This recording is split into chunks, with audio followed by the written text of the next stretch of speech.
Welcome back to the Live Different podcast / vodcast, Sarah.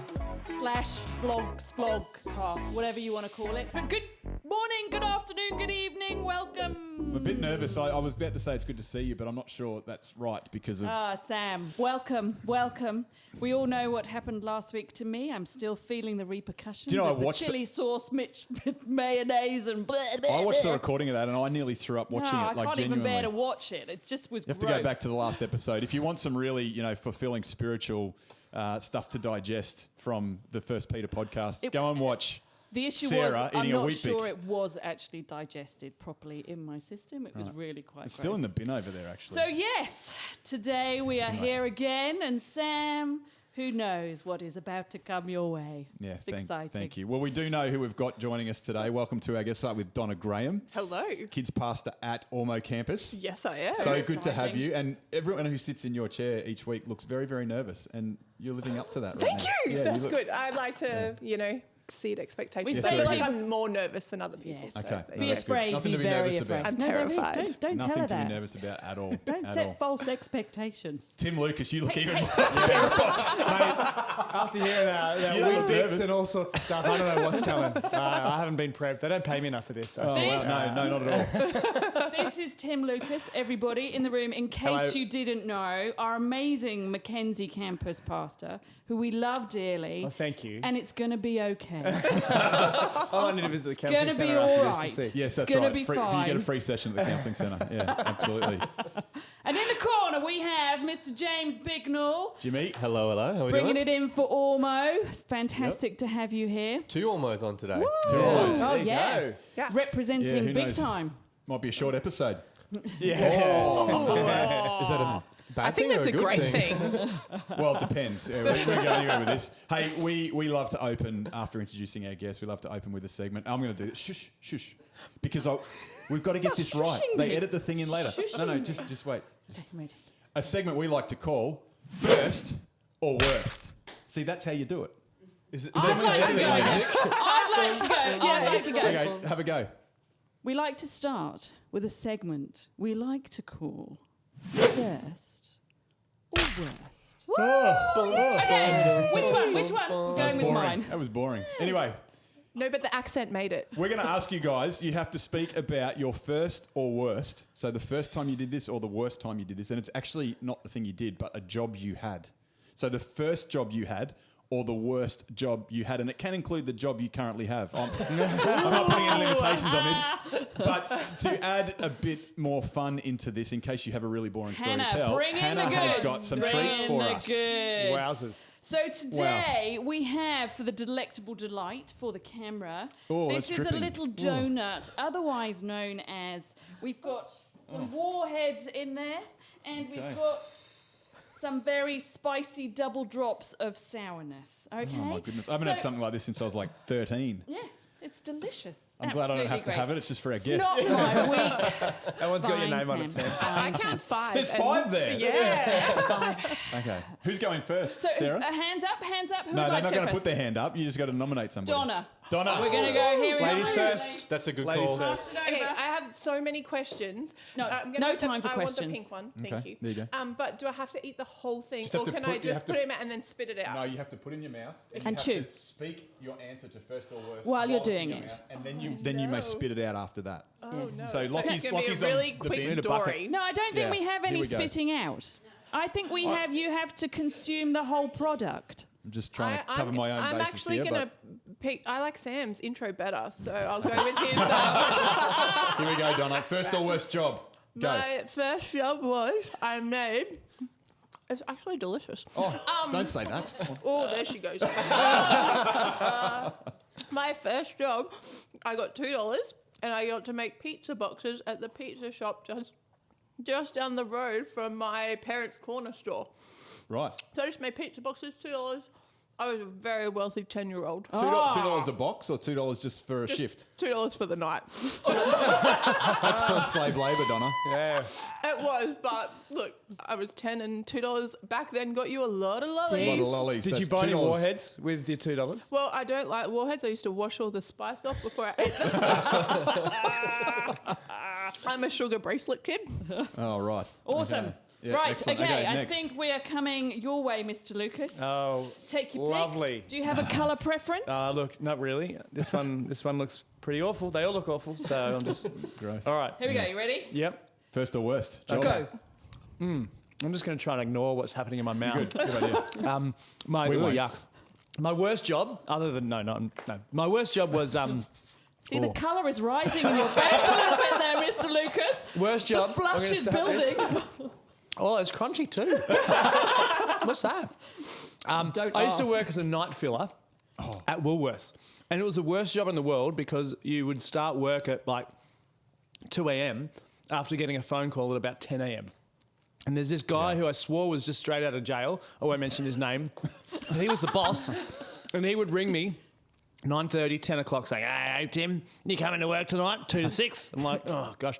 I ended up hating the phone call. Yeah. I hated the phone, and I got to the point where I got my mum to answer and kind of lie for me that Tim's not home tonight. So I ended up getting out of that job pretty quickly and worked for the opposition. I worked for Coles as a checkout chief. Oh, Which I thought you actually said really check out enjoyed. chick. No, check out chief. Check out chief. Chief. I actually really enjoyed that Can't say job. chick Yeah. anymore. Good All right, job. this I is can great. hear Very the good. crunch there. This has You been got extra disappointing so far. special, We should have by the added a wheat bick or, I or some know. hot sauce on top to make it Okay, a bit more Mr. interesting. Bignell. Come on, Jimmy. Thank you. Thank It's you. like sopping. It's dripping everywhere. Extra. All right, let me go. My first job was at McDonald's, and before that, I already had a McDonald's addiction, and I Right. got to work out the back, cooking all the food. Made $30 a shift, and would spend it all at the end of the shift on McDonald's. That's my first job. Worked there for Nice. 4 years. When I started at 13, as soon as I could get on the payroll. Wow. Mate, you've done very well. There was not 4 a, years rip, of Macca's. not a ripple from him with that lolly in his I mouth. was going to say. It's like he's sucking on a mint. It's all that McDonald's he's eaten over the years. It's just I run- killed his I run taste youth buds. ministry. We do a lot worse, unfortunately. It's just pretty tame. The success of this segment is not about how interesting your story is. It's No. about how disruptive it is. Okay. Anyway. So, Yep. as we've come to that point then, Sam, I think we have two left here. Well, I'm not nervous. So just, No, okay. Well, I've got a little added bonus to add to yours. It's a special goodness. little thing. It's a special. I won't do the wide mouth. I'll do the little sprinkle. I don't think this is legal. I won't show you what it is. Maybe then It's it'll be a cayenne pepper. I surprise. saw it. There's two left. We'll just There's two just left. have a little sprinkle there for you. Oh, And she while put it on I'm both. talking about this, I was going to take the other it one. reminds She me was of my smart. first job. I won't be eating this. I did work in a laxative factory as my first job. It's great. It was a great segue into ministry. But but this cayenne pepper, you may not, it may have a little bit of a repercussion. I in might your not life. be here for the next Do we segment. need a little bit extra sprinkle? No. Yeah. I fine. think you No, do. no, no, no. Pour it Just on. do one Pour it on. One extra little dosing there, I think. Is he eating both of them? No, just one. Or Just you one. could pick the pink or the purple, whichever is is your favourite colour. Ready? Ready. What happens Go. if I don't do it? What We kick you off the That's podcast. it. You're out. Disappointment in our eyes. All right, here we go. First job. Okay. Go. That is disgusting. Oh my goodness. It adds a bit of extra spice to it, doesn't it?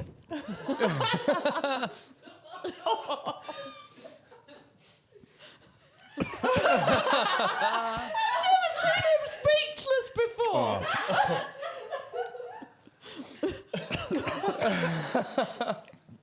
Needs a bin.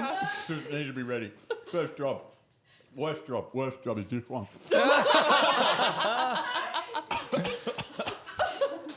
Oh man.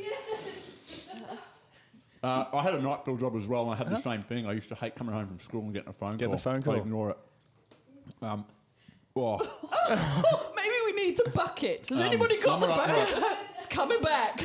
there was the worst part of my job. I actually used this at KTO to talk to the leaders to inspire them. When I arrived at work one day when I was a pastor, and I was cleaning out the auditorium, and I saw this mud trail going into the toilet. And when I went into the toilet, the walls were covered in this mud. but then my nose told me it wasn't mud. Oh, no. And I cleaned it up. That was my worst day on the job ever. Oh. Let's go to an ad break. Thank you very much.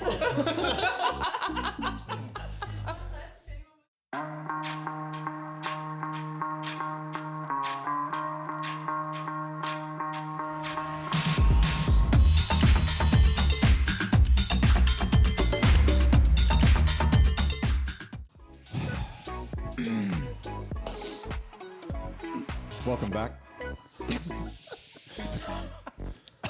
Sam doesn't love me anymore. It's That very was- sad. That was very, very unpleasant. I'd have to say genuinely that was the most disgusting thing I've ever put in my mouth. That was just So gross. is that a win for my behalf, or am I now kind of, Well, it depends. It could be a big loss when we get to next week. Anyway, this is the serious part of our podcast where we do a bit of a deep dive. Now we kind of hit pause a little bit on our First Peter series across the weekend across our campuses. I think there were a few who kept going with the First Peter series, but we're talking into all of our campuses over the last couple of weeks about giving, about money, about finances. It's a huge topic. It is a huge topic, and it's something that we probably don't like talking about a whole Yeah. lot, but it certainly fits with this theme of live different. Absolutely. And how do we use what God has given us, Yeah. not just for ourselves, but for his kingdom? And it can Absolutely. be a real hot topic, and Yeah. people have very diverse opinions about it, And which reactions. is great Yeah. that we've got a room full of people to actually unpack that a little bit. Yeah, so Tim, let's throw to you first. Mate, why do you reckon it is? Why is this such a topic that we're pretty sensitive about? We think, like I reflected yesterday at Redlands, we think about money all the time. Like I reckon every day, every human being thinks small or big about money. Why don't we like talking about it in the church? Yeah, it's kind of money makes the world go round, right? Yeah, I think there's a few reasons. I think churches haven't always had the best rap when it comes to money. You know, over the history, you look at some of the historical churches with huge amounts of wealth, and you know, I think there's a question mark around some of that. Like, is that being the best steward? Where's my money going? How does it all work? It's kind of goes into the black box of church world sometimes. So I think there's a little bit of that, but I also think it's something that you know cuts to the heart. You know. We love to control the things that we can control, and our own finances, our own resources are one of those things, and we don't like being told what to do, whether that's by our kids, our family, our God. We don't like being told what to do. And so, you know, money is a touchy subject, but I'm hopeful that, you know, having the frank conversation that we had about it yesterday kind of normalizes it a bit. I think sometimes we can emphasize that it's a tough thing to talk about as well. I'd love to see us kind of get in a little bit more of a, hey, this is just part of being a follower of Jesus. So, yeah, I recognise it's probably got a history of being difficult to talk about, but I'm hopeful that yeah, we as followers of Jesus can walk into a new future where, hey, it's just part of who we are and what we do. Yeah, Absolutely. I love that. So you and I are in a pretty similar generation. We've got Sarah here representing the seniors of society.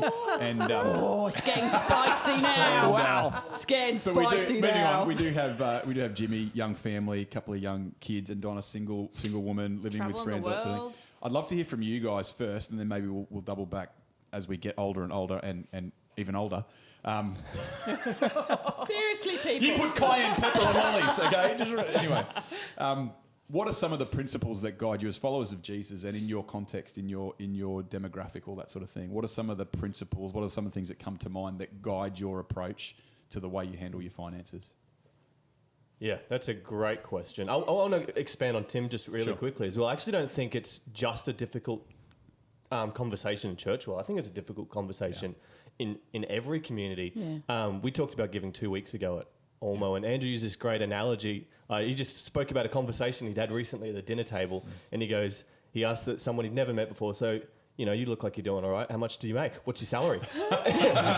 and he said, and then someone else came and joined the conversation, like, okay, you don't look like you're doing as good. What do you make? Like, you know, what's your salary? And it's actually, you would never do that in a conversation. It's a touchy subject in a whole lot of different conversations. And Did just you to really have clarify, that Maney didn't either. Just did to he? clarify, Okay, thank Manny you. did not Yes. have that conversation. That was with Tim and me, actually. Tim was the first bloke because Mackenzie can't doing well. Yeah, that's right. That's what that conversation. Then he made some other interesting points. Is that, like, the biblical principle of tithing is it's an Old Testament biblical principle. It's actually not necessarily spoken about a whole great deal in the New Testament, and so it's one of those interesting things where, we've thrown out almost a lot of what the Old Testament teaches us because of the new covenant we have under Christ and the new teaching, but there's actually some really important stuff that we can still take and grab from the Old Testament covenant and the rules that they were living under there. I think for me, some of the principles I like to live by is I'm always reminded of that story of the feeding of the 5,000 with the 5 loaves and the 2 fish. And so often it feels like we don't have much to offer. Like, I imagine that kid on that day, he's just like, well, I can't be any help because it's like over 5,000 people here. I've got barely anything. And so it'd be so easy just to keep that to himself and just think, at least I'm going to get fed.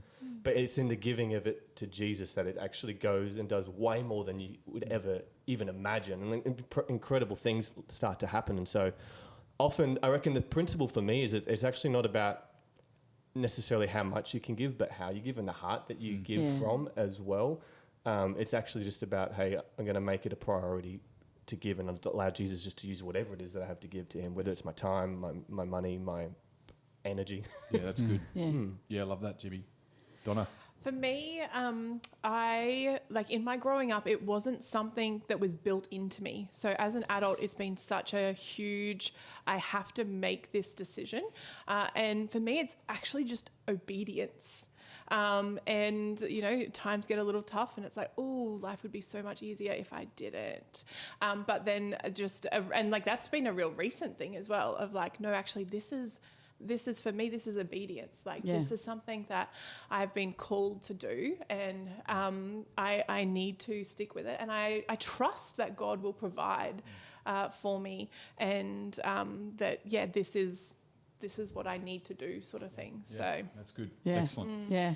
I love the verse in Chronicles where it talks about all things come from you and of your own do we give you. And for me, that speaks into actually it's not just money, but everything that we have comes from God. And as Jimmy said, it's about our heart attitude. And if we get to a point where we realise everything we have, money included, is actually his already, then what we're giving back to him, it's actually his. It's not ours anyway. And if we give of our first that we get, like the first fruit, then it's not something it's a second thought at the end of the day. It's that thought of actually all this is yours, Lord. Everything I've got is yours, whether it's my time, my talents, or as we say here, treasure and something. Treasure, pleasure, leisure. Whatever. Cayenne pepper. Did you like that? But it's that attitude of the heart that actually everything we've got is his and we give back to him because he so generously gave to us. And if we live with our hands open with everything that we've got, then it's not ours anyway. I think that's key because I think sometimes the tithing idea can convey this thought that, okay, well, if I give 10% to God, then 90% is mine. Yeah. And even some of the phrases we use, like giving to God or giving back to God, which you used a couple of times then, it kind of betrays that reality a little bit because you can't give back to someone something that's already theirs. Yeah. So, the reality is God doesn't just want 10%. He wants 100%. Yeah. He gave it all and he wants it all sort of in return. And when we get to heaven, we'll be held to account for all of our resources, not just what we gave. So this whole live different concept as well. I remember going to when we were living in Toowoomba, we redrew on our mortgage to do some upgrades on our kitchen and around our house, and we're sitting with our loan manager. And she was reviewing all our finances, and she made this comment going, you guys should be paying a lot more back on your mortgage than you are. Like, this is the way the world operates, right? You pay your mortgage, and a bank manager saying this. Other people would say, no, spend it on holidays, spend it on fun. 100%. But she said, you got 100%? Holidays 100% all on the fun. way. 100% that's the takeaway from Donna Graham. Spend 100% of your money on holidays. Okay. You guys should be putting a lot more into your mortgage than you are. But she had no idea of the big chunk we were giving to the church, the church we were a part of, and that's not in our bank statement. Yeah. And that was to me. I don't say that to boast, other than I use that as a story to say that's this living different idea that we're investing in a future that is eternal. You know, Jesus says, don't invest your treasure into things that moth and rust can destroy, but into things that will be for all eternity. It's a completely different way of thinking, isn't it? It's a different philosophy. And I love the picture in Leviticus where God says to the farmers, don't harvest to the edge of your field. And don't pick up the things that have fallen off the back of the truck, so to speak. Yeah. Let the foreigners, let the exiles kind of come through. And that's just a philosophy of living generously. And then they would give their tithes. But I think if you calculate it, it's around 23% or something that, the Old Testament actually asked of people. But it's quite fascinating to see some of those principles come into our culture. So Scott Pape, for example, if you've ever read Barefoot Investor, he talks about giving as part of his philosophy. Now, I don't know his background. I think he's come from some nominal Catholic background, but even he can see the benefit of living with a generous perspective on life. And I think that's the challenge for us as we follow Jesus. How do we live different with all that we have, and how do we sow into? And it's not just giving to church; it's or tithing. It's about bringing God's kingdom into the world. Through our generosity. Yes. That's good. Yeah, that's great. Absolutely. I like when you think about giving, like I think there is this attitude of, well, I don't just want to give my money away, I want to invest it, and invest it in kingdom stuff. And yesterday at Redlands spoke about what we should be thinking about when we give our money to particular things. So Jesus cares about you and your family. So there is that idea. I know it's the context is around looking after widows who's your mum in your family when Paul writes to Timothy. But there is this idea of looking after your family, looking after people around. God cares for your family. He will provide. He'll provide all that sort of thing. But then he cares also about poverty and injustice. And so people who are followers of Jesus giving generously to see poverty and injustice alleviated. And he cares about the growth of his church. He cares about the expansion of his kingdom. So giving to things and giving to organisations that where they're taking the gospel further and further. And it actually made me, and you might be watching this and think, well, you have to say that because you're employed by them. But it just made me proud to be a part of a church like Gateway, when I give and when we give, we know that it's going, particularly those two things, helping alleviate poverty and injustice through things like Neighbours and Care and Bloom and supporting organisations like iAfrica and all that sort of thing. But then also giving to see people encounter the life-transforming message of Jesus, that it's the expansion of the gospel, the telling of the gospel, the expansion of the kingdom. And so I think it's important to think about when you're giving where that money is going and what it's being invested in. Yeah. No, it's good. It's good. Okay, here we go. Final segment. Fast and now furious. You guys are prepped for this, and I think there's still a little bit of a worry of who's actually... I think we've got Tim and Donna I don't know if you going with this one. Head to head. I don't even know what we're doing. What are we doing? Oh, Tim. This is it. This is a segment I like to call... No, don't say what I like to call. Say what we actually call it. No.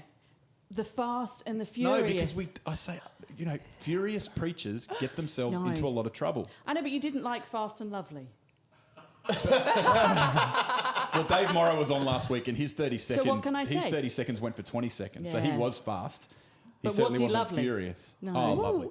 Anyway, this segment is actually called Best 30. Whatever Sarah wants to call it is irrelevant. It's Best 30. Fast and And Furious. so you have 30 seconds. Can Donna You go have to first? Look down the barrel of the camera. No, I think mine's different. Ladies first. No. Oh, gee. I went first with the lolly. I want to Who share. goes first? As the senior The person first in the one group. goes... Oh, seriously. Okay, well, I would like to call upon my seniority. Tim, you will Tim, go you were going first. first. Yeah. Okay. So which camera is he looking at? This one here. You look at the camera. You got 30 seconds. Now this isn't the best 30 of your message because we know Jace Elsmore preached here at Mackenzie yesterday. Yep. But you've got 30 seconds. You got to imagine yourself in an elevator. And I can't imagine how this conversation would happen in an elevator, but that gives us the context for the 30 seconds, right? Seconds. Okay. What floor are we going to? And the person is you're in Dubai and it's you're in the Burj Khalifa and you go to the top floor. Okay. Sam's just making it up now. See, This is a big long intro. It's unnecessary. I Might feel need to like edit a I lot of should this go out. first, and then then Tim should finish on like the serious note because All right, she's offered to go first. I'll go first. Fantastic. So There we go. you're on an elevator in the Burj Khalifa. Someone's turned you and said, "What do you do for work?" You say, I work as a kids pastor." And they go, you work for the church. The church only wants my money. And you have 30 seconds to convince them otherwise. What do you say? So Look who- down the barrel of the camera. The You got timer's 30 there, seconds. And you start in 3, Two, Hang on. two. Can I get 2 30 seconds? No, No, just just get one. one. You have So not mine. fair. Just get one. It's coming. 3, 2, 1, go. Well, the thing is, I got stuck in an elevator one time, and so I just take the stairs all the time, so I wouldn't have the conversation. That's a. There's my 30 seconds. That's why I wanted to go first, but That was depends. 10 But seconds. That was 10 Okay. seconds. 20 You've got 17 Okay. seconds left to redeem yourself, Donna. I think that what I would say is, look, that is a great question. I'd love to have a chat and show you where the money you give to the church actually goes, and we'd go have coffee and be friends. Do you shout in the coffee? I will shout them the coffee. Definitely. Okay, Over to you, Tim. Tim. All right, hang on. Lucas, So is same this question. person in the elevator? Are they an atheist? We Have they need come to background. Alpha? Like, You don't know. Or You you've don't heard them know. say, they've asked you a question of what you do, and then it's and then quite they funny say, actually. At the footy club Yeah. on Saturday, a guy was talking. We were walking back to the car to get some stuff. He said, "Oh, what do you do for a crust?" And I said, "Oh, I work in a church. I'm a pastor." And he said, I wouldn't have predicted that at all. And I don't know whether that's a good thing or a bad thing. I'm not really sure. We'll Okay, have to well, examine imagine that. you're talking to him. Well, he's an in the accountant. lift. Oh, So there you go. Oh, right. there Okay. you go. Okay. No, all you've got is, the church just wants my money. That's all you've got. But I've got to talk about giving. You've got to say, Talk about here's why giving. that's not true. 30 Man, seconds. this is You don't have to hard. talk about the giving. You have to rules. talk Yeah. about why the church Why isn't the just church isn't interested in just your money. about See, Donna copped out. Yeah, she did. This has been the longest I'm intro okay, to Best 30 ever. Don, we need to review this. I think we've gone way over time. Here we go. 3, 2, 1, preach. God is not just interested in your money, He's interested in your soul. As you wake up in the morning, as you look out on the beautiful morning that we had today, can't you see the amazing creation, the incredible beauty that surrounds us? Doesn't it make you think that there's something more to life than this? You know, as we go up this elevator, we can look out to the horizon through the amazing windows and see the incredible creation before us. You know, I You're in the believe desert, mate. You're in the Oh, desert. it's still a beautiful desert. I believe that God Time's created up. all of this. I can't do 30 seconds. Come on. I went in an elevator once in New York, and it went forever. Mate, if I was in an elevator with you just now, I'd be freaking out. Who is this man? I've been pushing the emergency button. Oh my goodness. Also, a fancy running. elevator Stop that now. you can see the desert from inside. Yeah, that's a right. fancy They're pretty- elevator. yeah, that is a cool. very fancy. Very We are nice. talking about the Burj Khalifa. That was both an epic fail, I Okay, reckon. seriously. Well, Sam, I think that's This has a been wrap a lot for of fun. today. It's been a lot of fun. My mouth is still tingling, but it has been a lot of fun. My heart's Thanks for tingling joining too. us, people. It's been great to have you. And we will see you, peoples, next week. Thank you.